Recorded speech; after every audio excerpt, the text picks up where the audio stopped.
గత 4 రోజుల క్రితం ఖమ్మం పట్టణంలో జరిగినటువంటి ఘటన అత్యంత హృదయ విదారకమైనటువంటి ఘటన. సభ్య సమాజం కూడా ఇవాళ తలదించుకోవాల్సినటువంటి పరిస్థితి. అది వింటేనే కళ్ళల్లో నీళ్ళు వస్తూ ఉన్నాయి. మరి అనుభవించినటువంటి వాళ్లకు, ఆ కుటుంబానికి ఎంత దుఃఖం ఉంటుందో ఒక్కసారి మన గుండె మీద చేసుకొని ఆలోచిస్తే మనకు తెలిసి వస్తుంది. దీన్ని ప్రతి ఒక్కరూ కూడా ఖండించాల్సిన అవసరం ఉంది. ఇటువంటి సంఘటనలు పునరావృతం కాకుండా ప్రభుత్వము, సమాజము అందరూ కూడా ఆలోచించాల్సినటువంటి అవసరం ఎంతైనా ఉంది. 12 ఏళ్ల అమ్మాయి, పాపం స్కూలుకు వెళ్లే అమ్మాయి, కనీసం అభం శుభం తెలియని అమ్మాయి, ఉక్కుపచ్చలారని అమ్మాయి. అలాంటి అమ్మాయి మీద ఇలాంటి సంఘటనలు జరిగితే అసలు మనం ఎక్కడున్నాము, మనం ఎటు పోతున్నాము అని ఎంతో బాధ కలుగుతా ఉంది. కనీసం సంఘటన జరిగిన తర్వాత అయినా ప్రభుత్వ స్పందన ఎట్లా ఉంది అంటే అది కూడా చాలా బాధగా ఉంది. ప్రభుత్వం అసలు ఒక రాష్ట్రము, ఒక ప్రభుత్వము 12 ఏళ్ల అమ్మాయి మీద ఇటువంటి సంఘటన జరిగితే ప్రభుత్వం స్పందించాల్సిన తీరు ఇదేనా అని నేను అడుగుతా ఉన్నా. ప్రభుత్వానికి కనీసం బాధ్యత కూడా లేదా అని నేను అడుగుతా ఉన్నా. ఇవాళ ఈ ప్రభుత్వం చాలా నిర్లక్ష్యంగా ఆ పేషెంట్ పట్ల వ్యవహరిస్తూ ఉంది. ఏది ఏమైనా ఆ అమ్మాయికి బీఆర్ఎస్ పార్టీ పూర్తి అండగా ఉంటుంది. మాజీ శాసనసభ్యులు ఉపేందర్ రెడ్డి గారు కొంత సహాయం అందించారు, మేము కూడా కొంత సహాయం అందించాం. బట్ బాధ కలిగేది ఏంటంటే అమ్మాయి తిరిగి నడవలేని పరిస్థితి, తిరిగి సాధారణ స్థితికి రావడం చాలా చాలా కష్టము అని డాక్టర్లు చెప్తా ఉంటే ఎంత బాధ అవుతా ఉంది. అమ్మాయి జీవితం పోయింది ఈరోజు. ఇటువంటిది మళ్లీ పునరావృతం కాకుండా సునీతా లక్ష్మారెడ్డి గారు చెప్పినట్టుగా ఫాస్ట్ ట్రాక్ కోర్టు పెట్టి అటువంటి వ్యక్తులను ఉరిదీయాల్సిన అవసరం ఉంది. ఇలాంటి తప్పులు మళ్లీ ఎవడన్నా చేయాలంటే భయపడాల్సిన పరిస్థితి రావాలి. ఈరోజు కాంగ్రెస్ ప్రభుత్వం వచ్చిన తర్వాత ప్రతిరోజు 5 నుంచి 6 ఫోక్సో కేసులు నమోదవుతా ఉన్నాయి.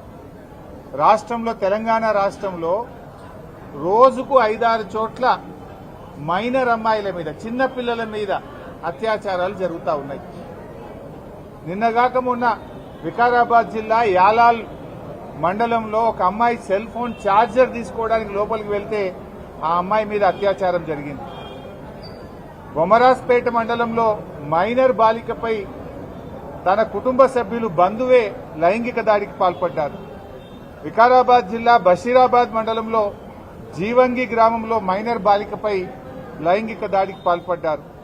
వికారాబాద్ జిల్లా మోమిన్పేట పోలీస్ స్టేషన్లో ఒక ఆటో డ్రైవర్ మైనర్ అమ్మాయి మీద లైంగిక దాడికి పాల్పడ్డారు. మొన్న నిర్మల్ పోలీస్ స్టేషన్లో 6 సంవత్సరాల అమ్మాయి మీద లైంగిక దాడికి పాల్పడి, ఇవన్నీ కూడా ఈ నెలలో జరిగినాయి చెప్తున్నాను. అంటే ప్రతిరోజు ఈ రాష్ట్రంలో 5-6 చోట్ల చిన్నపిల్లల మీద లైంగిక దాడులు జరుగుతూ ఉన్నాయి. అంటే ప్రభుత్వం ఏం చేస్తూ ఉంది అని నేను అడుగుతా ఉన్నా. ఈరోజు ముఖ్యంగా ఈ రాష్ట్రంలో కాంగ్రెస్ ప్రభుత్వం వచ్చిన తర్వాత ఈ చిన్నపిల్లల మీద లైంగిక దాడులు విపరీతంగా పెరిగిపోయినాయి. 2024 సంవత్సరంలో 2200 మంది చిన్నపిల్లల మీద పోక్సో కేసులు నమోదైనాయి, లైంగిక దాడులు జరిగినాయి. 2025 సంవత్సరంలో ప్రభుత్వం కనీసం చర్యలు తీసుకుంటే తగ్గలే. 2025లో 2400 మంది చిన్నపిల్లల మీద అత్యాచారాలు జరిగినాయి. అంటే ఈ ప్రభుత్వం అసలు పట్టించుకోవడం లేదు. ప్రతి సంవత్సరం పోక్సో కేసులు పెరుగుతా ఉన్నాయి. ఇది నేను చెప్తున్న లెక్క కాదు, అఫీషియల్ డాటా. ఎన్సీఆర్బీ డాటా ప్రకారంగానే తెలంగాణ రాష్ట్రంలో రోజు రోజుకు చిన్నపిల్లల మీద అత్యాచారాలు పెరుగుతా ఉన్నాయి. సంవత్సరానికి కేసులు పెరుగుతా ఉన్నాయి. అంటే ఈ ప్రభుత్వం పట్టించుకోవడం లేదు. ఆనాడు కేసీఆర్ గారు ప్రత్యేకంగా మహిళల కోసం ఒక అడిషనల్ డీజీ ర్యాంకులో ఉమెన్ వింగ్ ను పెట్టి, షీ టీమ్స్ ను పెట్టి అనేక చర్యలు తీసుకున్నారు. ప్రతి జిల్లాలో కూడా భద్రతా టీమ్స్ పెట్టారు. కానీ ఈ ప్రభుత్వం దాన్ని నిర్లక్ష్యం చేసింది. ఇవాళ ఉమెన్స్ వింగ్ కు అడిషనల్ డీజీగా ఉన్న వ్యక్తికే సిఐడి ఇన్ఛార్జ్ ఇచ్చారు, ఏసీబీ ఇన్ఛార్జ్ ఇచ్చారు, ఇంకా వారు మహిళల గురించి చిన్నపిల్లల గురించి ఆలోచించాలా, ఏసీబీ పనిచేయాలనా, సిఐడి పనిచేయాలనా? ఒక అధికారికి మూడు ప్రధానమైనటువంటి కీలకమైన బాధ్యతలు పెట్టడం వల్ల ఎక్కడో ఫోకస్ మిస్ అవుతా ఉంది.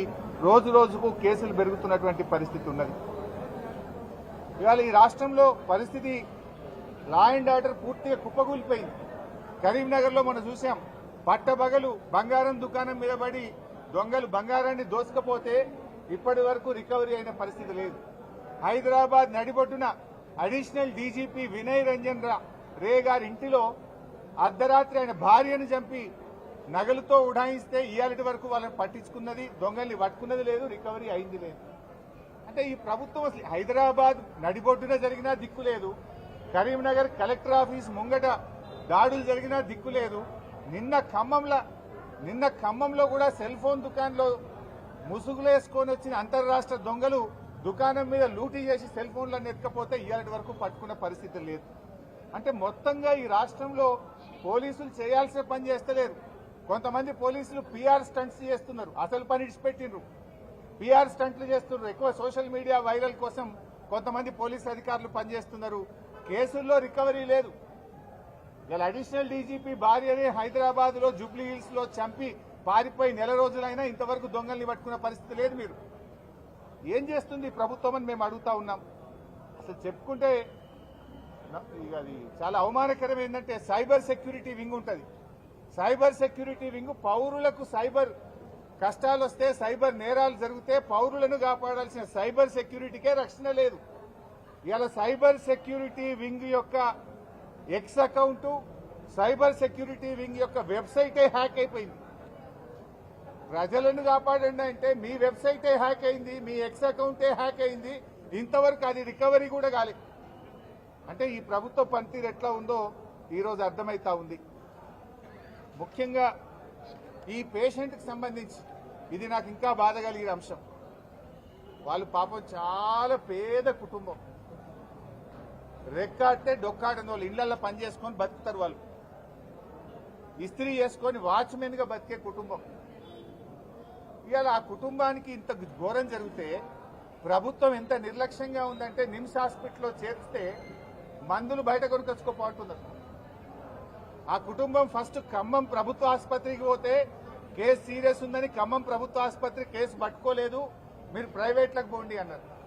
ప్రైవేట్ లో ఖమ్మంలో 2 ఆసుపత్రులు తిరిగిండ్రు. ఒకడ 40,000 ఖర్చు అయింది, ఇంకొకడ 30-40,000 ఖర్చు అయింది. మళ్లీ సీరియస్ అయితే విషయం అంతా బయటకు వస్తే నిమ్స్ ఆసుపత్రికి తీసుకొచ్చిండ్రు. ఈ నిమ్స్ ఆసుపత్రిలో మరి ఆ జిల్లాలో ఒక ఉప ముఖ్యమంత్రి ఉంటాడు, 2 మంత్రులు ఉంటారు.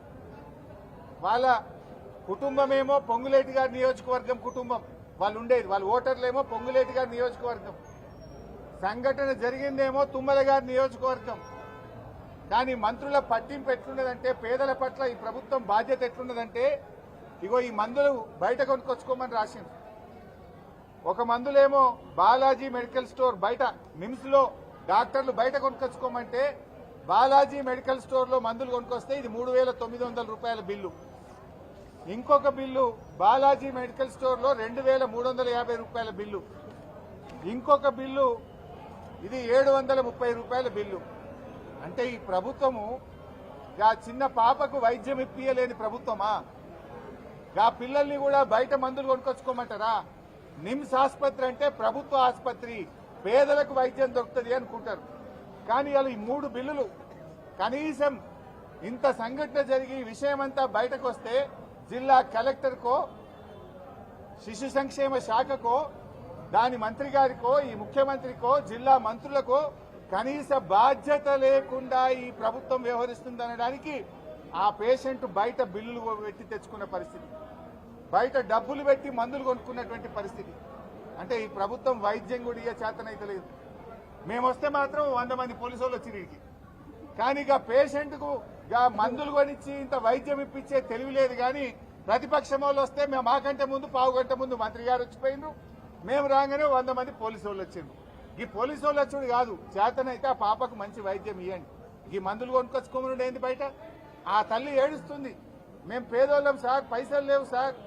ఎవరో కొంతమంది దాతలు మాకు ఫోన్లో వేస్తామని పైసలు, ఫోన్ పేలో పైసలు వేస్తుంటే దాతలు ఆ పైసలతో మేము ఈ మందులు కొనుకొచ్చుకున్నామన్నారు. దాతలు అంటే ఆ విషయం తెలిసి గుండె ద్రవించి బాధపడి ఎక్కడెక్కడి నుంచో వాళ్ళ కులమోళ్ళు ఫోన్ పే చేస్తే గా పైసలతో మందులు కొనుకొచ్చుకునే పరిస్థితి. అంటే మందులు ఇప్పియడం కూడా ఈ ప్రభుత్వానికి చేత కాదా? ఈ రాష్ట్రంలో మరి స్త్రీ శిశు సంక్షేమ మంత్రి ఏం చేస్తున్నట్టు, వైద్య ఆరోగ్య మంత్రి ఏం చేస్తున్నట్టు, ఆ జిల్లా ముగ్గురు మంత్రులు ఏం చేస్తున్నట్టు, ముఖ్యమంత్రి ఏం చేస్తున్నట్టు? ఒక పసి పాప మీద ఇంత దారుణాతి దారుణమైన సంఘటన జరిగితే ప్రభుత్వం వ్యవహరించే తీరు ఇదేనా అని చెప్పి మేము అడుగుతా ఉన్నాం ఈరోజు. ఇంకా బాధ కలిగేది ఏంటంటే వాళ్ళ కులానికి చెందిన పెద్ద మనిషి పాపం ఆయన పట్టించుకొని, ఆయన పేరు రాంబాబు, ముతిగొండ రాంబాబు. ఆయన జిల్లాకు సంబంధించి రజక వృత్తిదారుల సంఘానికి అధ్యక్షుడు, భద్రాద్రి కొత్తగూడెం జిల్లా. అయ్యో మా కులంలో ఒక బిడ్డకి ఇట్లయింది అని చెప్పి ఆ పాపను విషయాన్ని బయటకు తెచ్చి పోలీస్ స్టేషన్లో కేసు పెట్టి ఆ పాపను నిమ్స్ ఆసుపత్రికి చేస్తే అక్కడ ఖమ్మం పోలీస్ అధికారి ఫోన్ చేసి ఏందయ్యా నువ్వు బాగా మాట్లాడుతున్నావు, అన్ని విషయాలు బయటకు తెస్తున్నావు, నీ మీద కేసు పెట్టా, నీ మీద ఎఫ్ఐఆర్ అవుతుంది, నువ్వు 6 నెలలు జైలుకు పోతావని బెదిరిస్తాడా? రక్షించాల్సిన పోలీసులు ఈ రకంగా బెదిరిస్తారా? ఆ పాపకు, ఆ పాప తల్లిదండ్రులకు మీరు కాపాడాల్సింది పోయి విషయాన్ని బయటకు తెచ్చినటువంటి జిల్లా అధ్యక్షుడికి ఇవాళ బెదిరింపులకు గురి చేస్తా ఉన్నాడు. పాపం ఆయన ఒక్క డ్రెస్ మీద ఇక్కడికి వచ్చి ఆ పాపకు, ఆ కుటుంబానికి అండగా ఉండి ధైర్యాన్ని ఇచ్చి ఆ కుటుంబాన్ని కాపాడే ప్రయత్నం చేస్తే పోలీసులు పాపం అతనికి ఫోన్ చేసి ఆయనను రాంబాబును బెదిరించేటువంటి ప్రయత్నం చేస్తున్నారు. ఇది చాలా అమానుషం. డీజీపీ గారు ఆ పోలీసుల మీద యాక్షన్ తీసుకోండి. బెదిరించుడు కాదు, రక్షణ ఇవ్వాలి. ఆ తప్పు చేసిన వాడి మీద చర్యలు తీసుకోండి. ఫాస్ట్ ట్రాక్ కోర్టు పెట్టండి. కానీ విషయాన్ని బయటకు తెచ్చిన వాళ్ళను నీ మీద కేసు పెడతాం, నిన్ను లోపలేస్తామంటే ఇదేమి యాక్టు, ఇదేం పోలీసులు, ఇదేం చట్టం? ఈ రాష్ట్రంలో ఏం జరుగుతూ ఉందని మేము ప్రశ్నిస్తా ఉన్నాం. దయచేసి ఇప్పటికైనా మేము ప్రభుత్వాన్ని సూటిగా డిమాండ్ చేస్తా ఉన్నాం. ఆ పాపకు వెంటనే ఒక 10 లక్షల రూపాయల ఎక్స్గ్రేషియా ఇవ్వండి. ఎందుకంటే ఇంక 2 పిల్లలు ఉన్నారు, వాళ్ళు చదువుకోవాలి. ఇంకా 6 నెలల దాకా ఆ పాప ఆసుపత్రిలో ఉంటే ఆ కుటుంబం రెక్కాడితే డొక్కాడనోళ్ళు.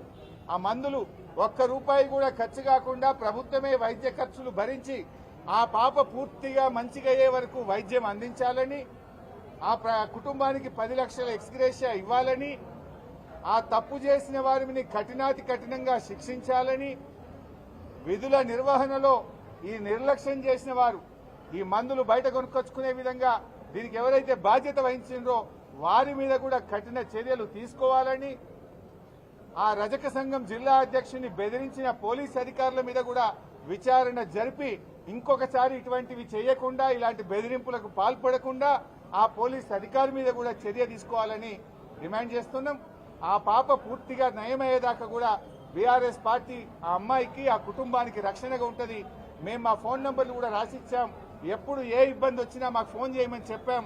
తప్పకుండా ఆ కుటుంబానికి కంటికి రెప్పలాగా కాపాడుకుంటాం, ఆ కుటుంబానికి అండగా ఉంటాం, ధైర్యాన్ని ఇస్తాం. ఆ అమ్మాయి పూర్తిగా నయమయ్యేదాకా కూడా ఆ కుటుంబానితో పాటు మేము ఉంటామని తెలియజేస్తూ, ఇప్పటికైనా ప్రభుత్వం మేల్కొని మంచి వైద్యం ఇవ్వండి. అమ్మాయికి సర్జరీ చేయాలి. 2 వైపులా చేతులు ఫ్రాక్చర్స్ ఉన్నాయి. ఇంకా సర్జరీ కూడా ఆలస్యం చేస్తా ఉన్నారు. ఎలాంటి ఆలస్యం లేకుండా ఆ విరిగిపోయిన బొక్కలకు సర్జరీస్ కూడా వెనువెంటనే చేయాలని, అమ్మాయికి ఏ రకమైన వైద్యం అవసరం ఉన్నా అత్యున్నత స్థాయి వైద్యాన్ని అందించి ఆ అమ్మాయిని అన్ని రకాలుగా బాగయ్యే విధంగా ప్రభుత్వమే బాధ్యత తీసుకోవాలని చెప్పి కోరుతున్నాం. మంత్రి తుమ్మల నాగేశ్వరరావు వచ్చారు మీకన్నా ముందు. వస్తే లాభం బాబు, ఈ బిల్లులు చూడాలి కదా మంత్రి గారు. మందులు ఇస్తున్నారా లేదా అని అడగాలి కదా. నేను అడిగితే పాపం ఇవోసారి బయట కొనుక్కొచ్చుకుంటున్నామని బిల్లులు తెచ్చి నాకు చూపించారు. అంటే ఏం బాధ్యత? రావడం పోవడం చూడడం కాదు కదా. కుటుంబానికి ఏం కావాలి, ఏం జరుగుతుంది అని అడగాలి కదా. ఎవరైనా సరే తప్పు చేసిన వాడిని శిక్షించాల్సిందే, హూ ఎవర్ ఇట్ ఈస్.